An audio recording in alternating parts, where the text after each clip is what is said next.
we can see Martin Rosen there, our cartoonist, our resident cartoonist, who is going to be painting satirical cartoons live as we speak. Okay, this afternoon I'm delighted to present Jarno Hietalahti from the University of Jyväskylä in Finland. He's here in Forlì at the University of Bologna. He's been here for a couple of months. He is a postdoc researcher in philosophy on a grant from Finland. Jarno is going to talk about the dynamic concept of humour as his PhD and publication of 2016 shows. And he is interested in the humanist theoretical position of humane humour. He is also the first Finnish author of a non-fictional book on humour and laughter in, of course, Finnish.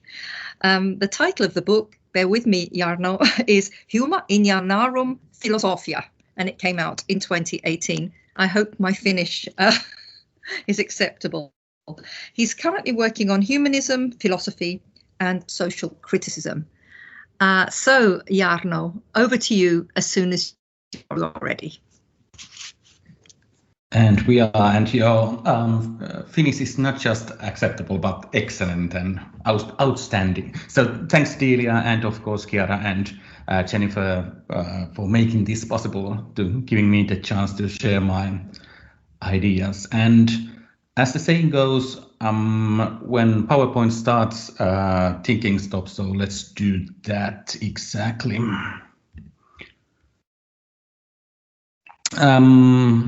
Hopefully you can see my slideshow just now.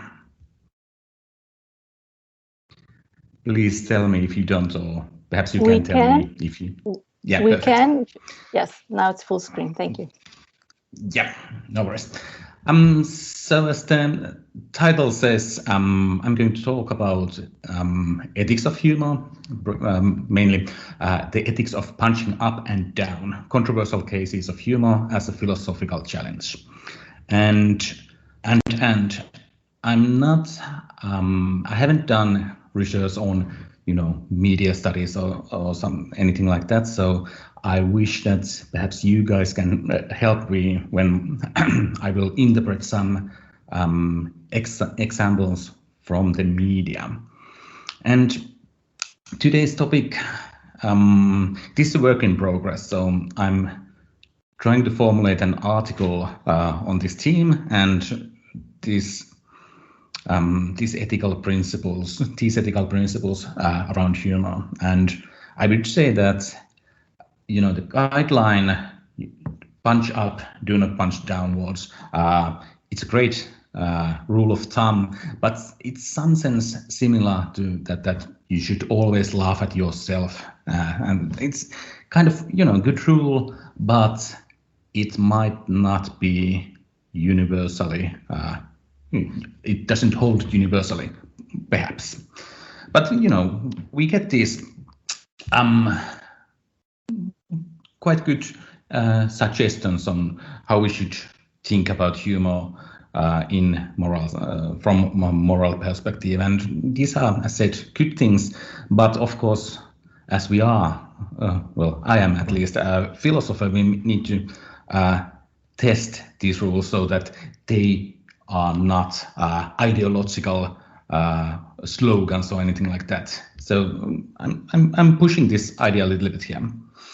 And I have a couple of objectives for this presentation. I think the easier one will be to show that punching up is not always virtuous, and perhaps the harder task is to argue that punching down is not always morally reprehensible.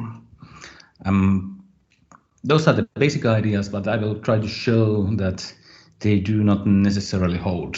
And then if we have time, I might even give this claim that punching up can be actually morally problematic at some cases. So Just briefly, I think on these claims about punching up and down, they are kind of social codes. You know, when we talk about ethics, we are immediately discussing social relationships and interpersonal relationships. And the main idea for punching up and down from the social philosophical perspective would be that they level off social inequalities. So when you are punching down upwards, it suggests that you are criticizing power. You are trying to make the world a more equal place. You are laughing at power. You are laughing those who perhaps misuse their power.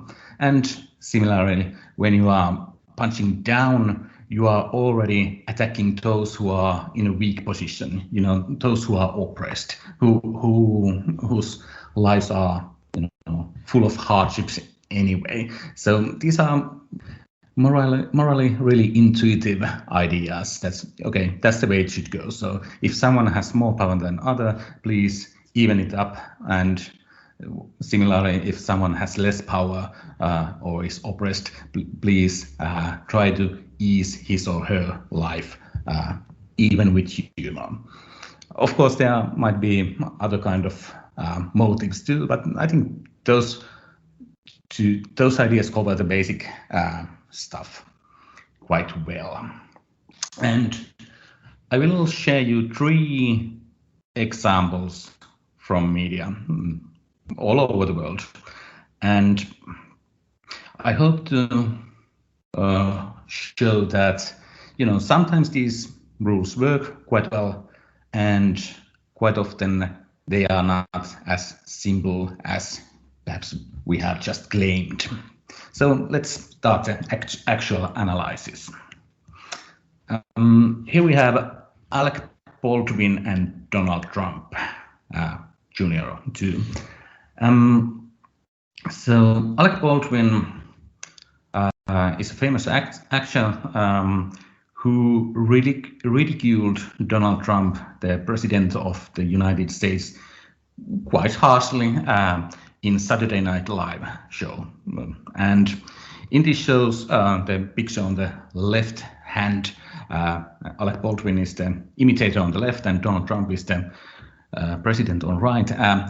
Alec Baldwin, I think many of us can agree that his humor quite often really hit the nail. It was spot on how he criticized Donald Trump's politics, you know, of power, of how he showed that, you know, he wanted to make America great and basically probably only himself great. And these satirical pieces managed to show other way that, you know, even though you are the most powerful person in the world, you might be wrong nevertheless. And there's something seriously wrong with the politics you are doing. We are ridiculing you from this point.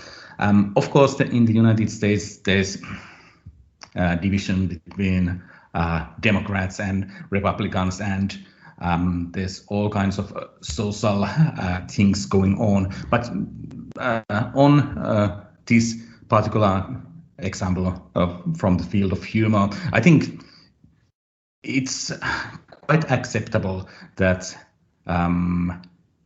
how the problematic powerful person was criticized and was, so to speak, punched upwards. And I think quite many people can agree that, okay, this can be expected to happen, and it was they tried to do something morally good, I suppose. Then, in general, of course, there are always, when you dig down to the nuances and take examples and under really tight scrutiny, and there might be something problematic. But in general, in this case, punching up was at least morally acceptable, I suppose. And just very recently, Alec Baldwin was filming a movie, and there was this shooting tragedy. So he had a gun in his hand. It should have been, fake gun with blank bullets, and he aimed at the camera and shot. And then it turned out that actually the bullets were real, and he hit the camera female, Halina Hutchins, I believe was her name, and she got killed in the tragic accident. And well, this news spread out the world, and very horrible thing happened. And it didn't take long for Donald Trump Jr. To start sell T-shirts that say "Guns don't kill people, Alec Baldwin kills people." He's on the right side of the screen. And again, I suppose at least most of us can very easily agree that that's just cheap, wrong way to try to be humorous. That's really striking down in probably in the worst sense of the word.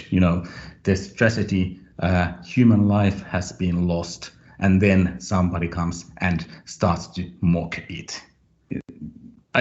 I'm fairly certain that we can agree here that that's very problematic. That's morally wrong, because huge tragedy, senseless accident, and the amount of sorrow is really you can't calculate it even, I suppose, for the those who are close to the one who lost her life and so forth. So I think here the principle, punch up, don't punch down. This is a good example on how this principle works, and why we should be aware of this rule for moral law for humor. This is the clear case where it works. But then there are, of course, a bit more complicated situations. And this second picture I have here is a cartoon by Mark Knight from 2018 that was published in the Herald Sun. And in this picture, Serena Williams, a world famous tennis star, is depicted to be out of control, so to speak, really lost her temper and really angry. And, in the original picture, it seems to me that the PowerPoint show has limited something away. There's this pacifier, referring to her childlike behavior. And then there's in the background referee of the match asking the other player, Naomi Osaka, whether she could just let Williams win. Okay, it was US Open major tennis tournament and one of the most prestigious occasions in the tennis world. And this cartoon is based on real life happens, what happened in real life. There was this match going on, and Serena Williams really did lose her temper because she thought that some of the rulings of the referee didn't go along or were not fair to watch her. And eventually she lost the final, and Naomi Osaka took the really valuable award home. And this cartoon quite almost immediately triggered international discussion about racism and humor. And this cartoon was accused to be, it followed some old racist traditions in the field of cartoons. So it reminded with this looks on William's hair and mouth on the 60s very racist cartoons, and that female of color losing her temper, that's also very racist position. And then again, Osaka, her background comes from Haiti and Japan, and she's drawn to be quite white female just in the background, and so that was problematic too. And so it was argued that this picture is very offensive, and then the cartoonist and Herald Sun magazine responded that no, there's nothing racist about the picture, and they didn't promote any kind of racism. And the discussion went on, and it became the accusations between how these critical voices are they are canceling all the fun from the world, and you can't joke about anything and so forth. I would say that you really should be aware of the potential racist themes as when you publish things, but of course your motives should be taken seriously as well. So this kind of I think it's very plausible for Mark Knight to say that he didn't want to support any kind of racism here. And I think one of the targets in this particular cartoon was that when the match was over, news media all over the world focused just on Serena Williams' outburst. Nobody reported that Osaka actually made something really huge and won the prestigious tournament, and she did something historical, and that was just side note at best. So perhaps there was criticism towards how media tends to what media focuses on when there's this kind of things happening.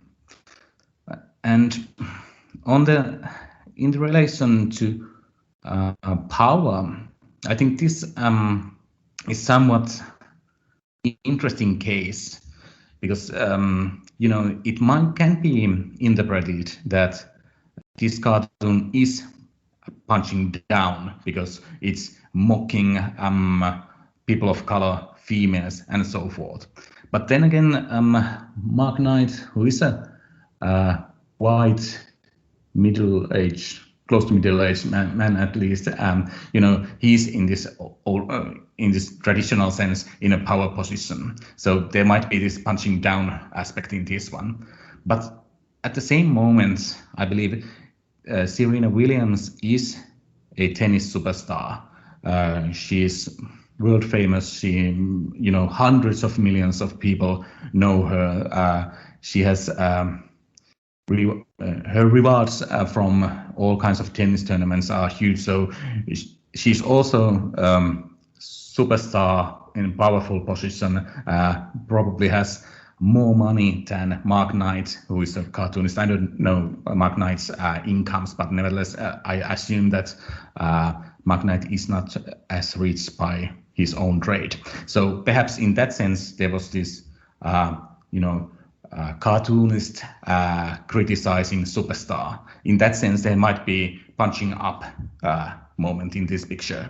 I'm not making any claims that which interpretation is the correct one, but just to point out that these power relations are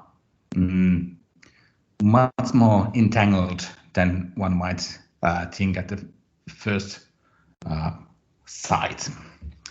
And then I have a third media discussion.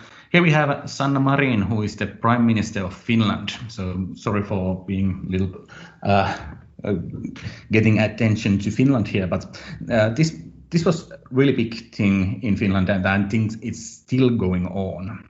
So Sanna Marin is in her mid-30s, so young prime minister, female prime minister, and in the summer there was some controversy because it turned out that Sanna Marin had some private parties at her home, which is the home of every prime minister, and there were corona restrictions, and she had invited to her place various Finnish artists to have a good time, and it's been going on in Finnish media. And then Sanna Marin published in Instagram this message from the left, which says that, hey, boom, boom, boom, chill out, take it easy, or something like that. It's referring to a Finnish song.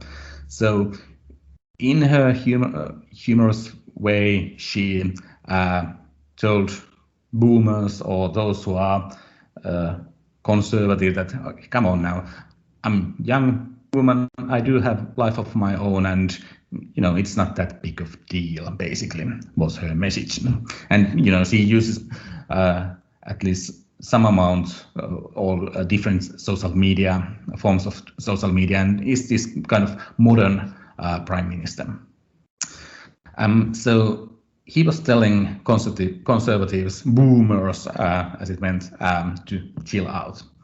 But before that, in our government, there are more young female ministers, and here we have 4 of them. They all are in their 30s, and someone had in the Twitter created this picture on the right hand and edited their faces to look really young, as you can see. So, and the text was, the message was that, the girls are playing like they are running a government or something like that.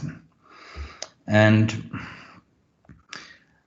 of course, there were all kinds of reactions to this Twitter note that was before the boomer case, but nevertheless, and that how our leading politicians are just called girls, and these are belittled in the middle of the, for example, horrible corona crisis, that they are not doing their work properly and so forth. And this picture actually was turned against its original purpose. So the original purpose was to kind of hit down, and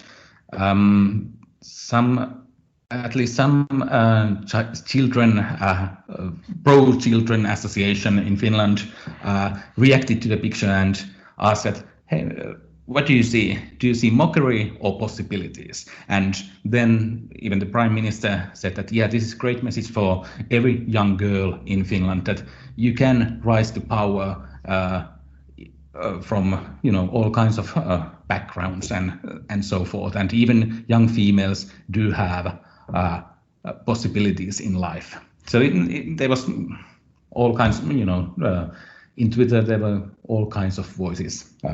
Let's put it that way. And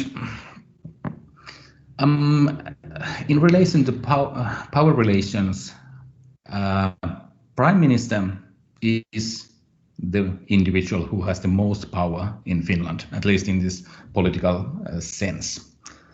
And I fully believe that even if a politician is a young female, her work can be criticized even through humor. But then it might be a bit problematic, or it is problematic to criticize their work just, they are just girls playing or something like that. So there's room for humorous criticism here. So you can punch up again, but you can have some taste while doing it. And the Boomer case, there was this the discussion whether was that a good publication or not. and plenty of Finnish people interpreted that she was ridiculing the elder folk, from who were born in 1946 to 64, that age class. And Marin herself said that no, that was just humor, and she didn't refer to old folks, so to speak, but just wanted to be humorous, and even that should be allowed also for politicians. And from my perspective, again, I'm a bit old-fashioned, and I think that if politician is a dull person, she or he is probably focusing on her work. But then again, I do appreciate, as most of Finns do, that even our Prime Minister, who has spent some time in social media, is doing her work in a very great manner in the middle of the most difficult situation, COVID and all. So yeah, politician can have her humorous moments also. But in relation to the very topic of my presentation, punching up and punching down, because at least two examples of the three they are not straightforward, I believe. There are all kinds of things going on, and so is in our social life. Our power positions are flexible or fluid. They do change over time. And if we take intersectionality in the picture, you are not just, for example, white middle-aged male. You are all kinds of other things too. And it's somewhat clear that not all females are similar to each other. There are all kinds of life situations for females. So we shouldn't think that the punching up and punching down works universally. And this is the part where my work is still very much in progress, is that what then, if this does not work, what do we have to give in the place of this ethical idea?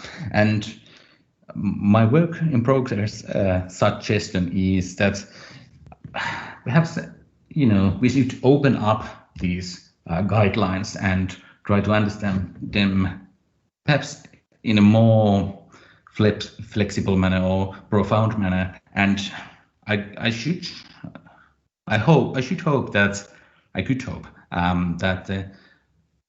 we can replace these fixed social rules by bringing forth, for example, suffering in the world, and how you shouldn't ridicule suffering in any cheap sense, and how you shouldn't aim for promoting things that keep suffering intact, or keep oppression in the world, or anything like that. Instead, this very old Immanuel Kantian idea that we are human beings and we should be treated with dignity. That's a good starting point, and that would allow us to handle all kinds of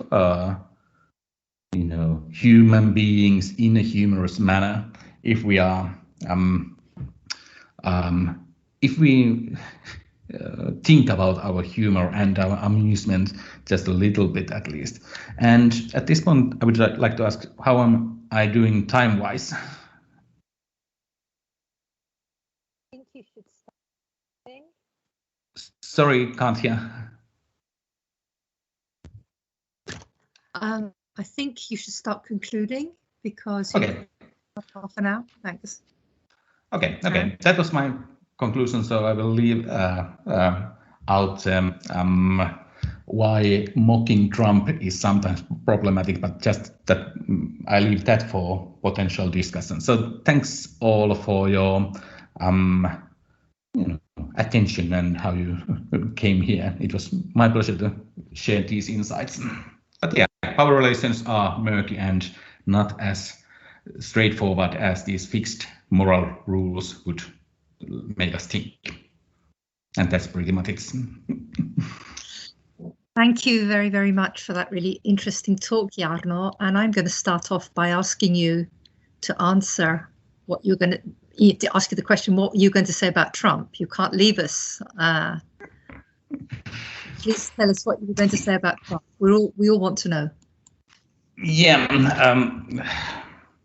sometimes, to start with, again, from the beginning, it's probably good that and allowed to mock Trump. But then if we turn our perspective on the motives of the joker, they might not be as, as good, or they might be a bit self-centered, even when if Trump becomes just an icon to be ridiculed, it becomes cheap too, and that was the case when everyone was just ridiculing Trump. And if we take one step further, if you really want to promote change through humor, this time of, if you are really ridiculing in a very straightforward manner the leader who has tens and hundreds of millions of followers, it might be that the gap between these two social pools, for example, Democrats and Republicans, it becomes even more deeper. So ridiculing Trump might not always be the way to progress our social life. So there might be this problem at sometimes, perhaps. Repelling them, it's about cohesion, it's about making yourself attractive and making your community stronger, so you laugh at the things which frighten you. You laugh at shit, you laugh at death, you laugh at your leaders, but you also laugh at the other. You laugh at foreigners, you laugh at the people who live over there. And there are two kinds of joke. Basically, there's the Irish joke from a British point of view, where you laugh at the other and you pretend they're stupid and you tell jokes about how stupid they are. And there's the Jewish joke, which is actually laughing at your own misfortune in order to empower yourself. And I think it's interesting that there seems to be part of the discussion now appears to assume that only the Jewish joke is valid. And I think, and this isn't really a question, it's more of an observation, I think really what's happened, and I admire it, is that we have changed the nature of public discourse rather than private discourse. Because the internet's made everything public, it's made it very confusing. Yeah. Hitherto, there were certain kinds of joke which you could make in private, the most appalling imaginable jokes which you probably tell about your friends to their faces, and the stuff you do in public. And I think it's very, very good that now it is completely off limits to make jokes about certain kinds of people in certain kinds of way in public. But it's not going to stop people doing it. It's going to carry on, but they're just going to do it in private, which I think is a good. I mean, I just wanted to throw that into the mix. I fully agree, and that's a great point. And there is plenty of research on the critical humor and conservative humor and this stuff, and I think your observation is spot on and gives more depth to the whole thing. And let's take the part that private public, and I think that joke, even if it has the same words, the very same words, it's a different joke when you tell it on Twitter or late night show or in a bar to a stranger or with your friends in sauna, as we Finns do.